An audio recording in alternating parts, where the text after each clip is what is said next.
राधे राधे, हरे कृष्णा। कैसे हो आप सभी लोग? आशा करती हूँ आप सभी परम मंगल में होगे, स्वस्थ होगे, अच्छे होगे। मकर संक्रांति बस कुछ ही दिनों में आने वाली है। बड़ी धूमधाम से पूरे भारतवर्ष में 15 तारीख को मकर संक्रांति का उत्सव मनाया जाएगा। देखिए, हर साल 14 तारीख को बनाया जाता है, लेकिन इस 2 साल से, पिछले साल भी 15 तारीख को बनाया गया था, इस साल भी 15 तारीख को ही बनाया जा रहा है। वैसे भी सूर्य उदय के अनुसार जिस तिथि का उदय होता है उसमें ही मकर संक्रांति प्रारंभ होती है। तो ये कोई फिक्स डेट नहीं है कि हाँ 14 तारीख की होगी। हाँ, ऑलमोस्ट 14 तारीख को ही पड़ता है जब सूर्य अपने पुत्र की राशि मकर में प्रवेश करते हैं। और कहते हैं सूर्य भगवान इस दिन अपने पुत्र शनि से मिलने के लिए जाते हैं। और ये जो दिन होता है ना, ये पिता और पुत्र के लिए भी बहुत खास माना जाता है।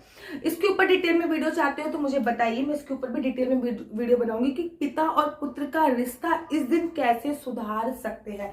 लेकिन आज की वीडियो है कि मकर संक्रांति आने वाली है और इस दिन दान की सबसे बड़ी महिमा है। देखिए, पूरे साल भर में वैसे तो दान कभी भी कर सकते हैं, बहुत दान की महिमा होती है, लेकिन मकर संक्रांति वाले दिन किया गया दान आपके 7 जन्मों का जो पाप होता है उसको छीण कर देता है।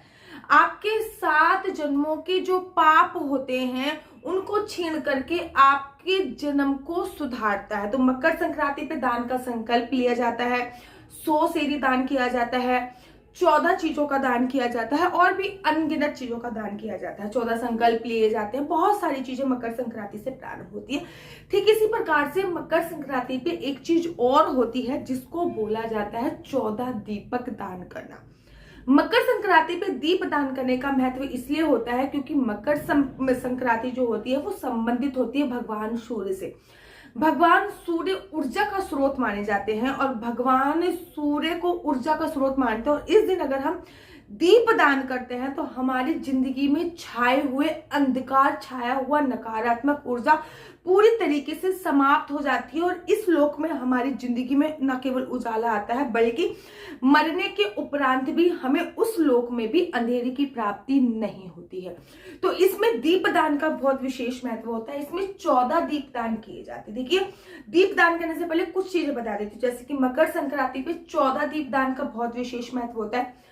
दीप पुराने नहीं होने चाहिए, दीप नए होने चाहिए। दीप में बत्ती आप गोल भी बना सकते हो, लंबी बत्ती भी बना सकते हो। लंबी बत्ती जो होती है वो आपकी ऊंचाइयों का प्रतीक होती है और गोल बत्ती जो होती है वो ठहराव का प्रतीक होती है। ठीक है ना?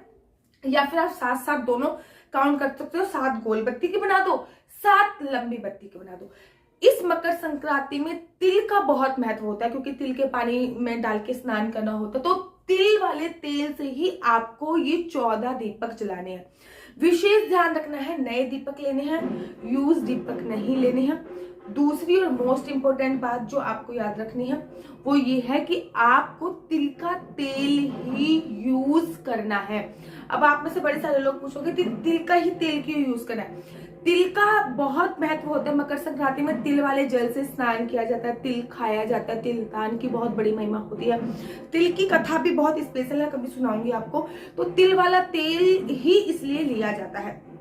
साथ ही के साथ ये 14 दीप दान आपको करने कहाँ पे है ये मैं बताती हूँ। सबसे पहले एक तो अपने मंदिर में ही आपको रखना है। दीपक शाम को ही जलाने चाहिए, इस बात का भी ध्यान रखना है। हमेशा दीपदान जब भी किया जाता है वो शाम के समय ही किया जाता है, जब सूर्यास्त हो चुका होता है, लगभग उसी टाइम पे। एक तो अपने बाल गोपाल लड्डू गोपाल मंदिर में ही रखना है, यहाँ पे आपके बाल गोपाल लड्डू गोपाल विराजमान हो, आपका मंदिर हो। एक दीपक आपको तुलसी माता पे रखना है। 2 दीपक हो चुके हैं। तीसरा दीपक आपको अपने घर के मुख्य द्वार पे राइट और लेफ्ट दोनों रखना है। घर की जिसको कहते हैं दहलीज पर, वहां पे 2 दीपक आपके आ जाएंगे। इस प्रकार से आपके 4 दीपक यूज हो गए। 5वां दीपक आपको दक्षिण दिशा में यमराज के निमित्त रखना है। यमराज की जो दिशा होती है वो दक्षिण दिशा होती है, वहां पे आपको 5वां दीपक रखना है। और ये आपके 5 दीपक होंगे। अब 6ठा दीपक आपको आकाश में रखना है, जिसको विष्णु भगवान और पितरों को भी समर्पित किया जाता है, तो उसको आकाश दीपदान कहते हैं। 7वां दीपक आप एक नदी के किनारे वगैरह रख सकते हैं। अगर नदी का किनारा नहीं मिला तो घर पे भी कृमित नदी बनाकर उसमें आप दीपदान कर सकते हैं। ये 7 दीपक हो गए। 8वां दीपक आपको पीपल के पेड़ के नीचे रखना है। 9वां दीपक आपको समीप वृक्ष पे रखना है, क्योंकि पीपल पे पेड़ पे सभी देवी देवताओं का वास होता है।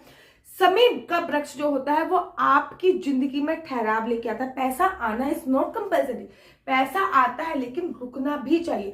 तो समय के पेड़ के नीचे रखना है आपको 8वां दीपक। 9वां दीपक आंवले के पेड़ के नीचे रखना है, क्योंकि आंवले के पेड़ पे भी भगवान विष्णु का वास होता है और सभी वृक्षों में भगवान श्री हरि विष्णु को आंवले का पेड़ बहुत ज्यादा प्रिय है। 9वां दीपक आपको गौशाला में रखना है, इस बात का ध्यान रखना है। गौ माता के पास जाके नहीं रख देना, गौशाला में रखना है। 10वां दीपक कदम वृक्ष के पास रखना। अगर कदम का वृक्ष आपको मिल रहा है तो बहुत अच्छी बात है।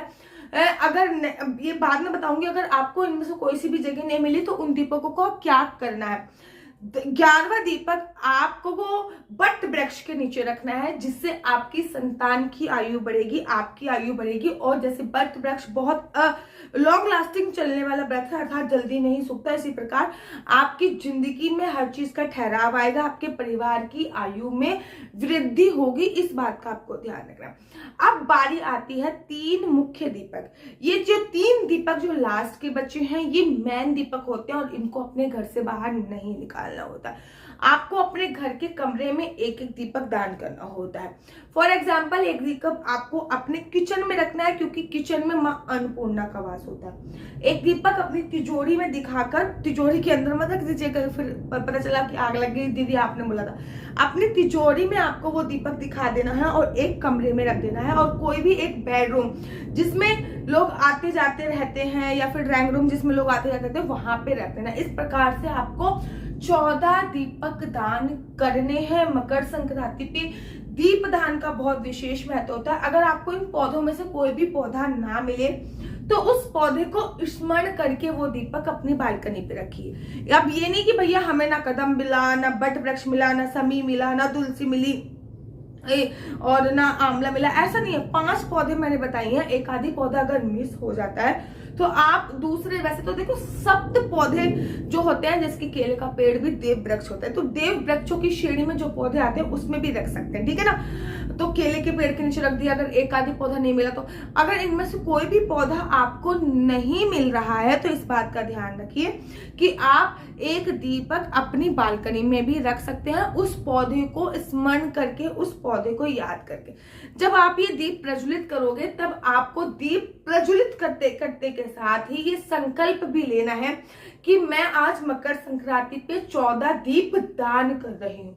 साथ के साथ जब दीपक जल जाए तो उसमें आपको अपनी अंजलि में जल लेना है, उसके चारों तरफ घुमा देना है कि मेरा नाम आशु है, मेरे हस्बैंड का नाम सतीश चौहान है, मेरा गोत्र ये है, मेरा स्थान ये है, मतलब जो भी आपका नाम होगा और आपके हस्बैंड का नाम होगा, जो भी आपका गोत्र होगा। जैसे कि हमारा केमलक्ष्य गोत्र है, शादी से पहले मेरा कौशल गोत्र था, अब मेरा केमलक्ष्य गोत्र हो गया, तो मैं केमलक्ष्य ही गोत्र बोलती हूँ, ठीक है ना। मेरा निवास स्थान ये नहीं कि मैं गढ़गंगा में रहती हूँ या फिर मैं वृंदावन में रहती हूँ, नहीं, यहाँ पे मैं भी प्रेजेंट में हूं, मैं पुणे में हूं, तो मैं पुणे में आज मैं ये 14 मकर संक्रांति के पावन अवसर पर ये 14 दीप दान करने का संकल्प ले रही हूँ। और फिर ये दीपक उठा के आपको अपने अपने जगह रख सकती है। हाँ, आपके घर से थोड़ा सा दूर हो कदम वृक्ष, बट वृक्ष, तो आप ऐसा कर सकते हैं कि जो दीपक है वहां पे जाके जला सकते हैं, ठीक है ना।